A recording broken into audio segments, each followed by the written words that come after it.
Hi, my name's Laurie. I'm one of the pelvic health therapists here at Proactive. And I see a lot of men who've had prostate surgery and post-prostatectomy, and they're having erectile difficulties. And one of the things that happens is that blood isn't flowing into the corpus cavernosa to get that rigid erection that they want for intimacy.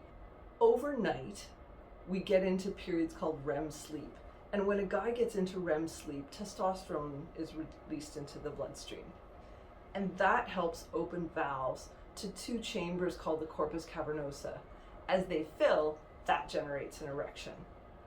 And that system is what ends up not working fully after the prostate's been removed. And it has to do with nerve endings that supply those valves. But what you want is the corpus cavernosa to fill.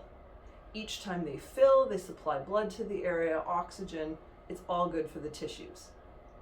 The problem is that that doesn't happen.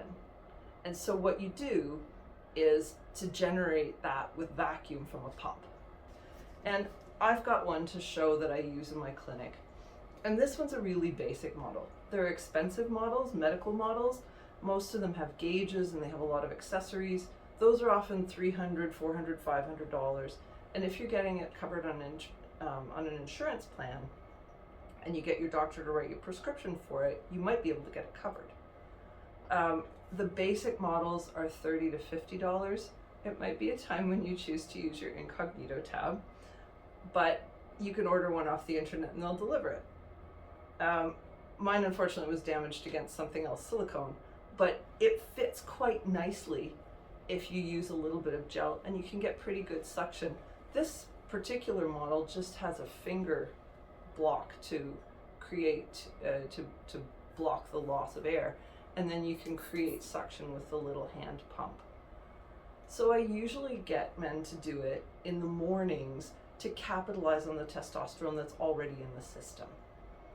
So it's a simple solution that you can get started on as soon as your surgeon says you're cleared and as soon as any little incisions have healed up. But it's one way to help maintain those. We refer to those morning erections as almost housekeeping erections, and they're there to keep those tissues healthy. So this is one extra way to do it.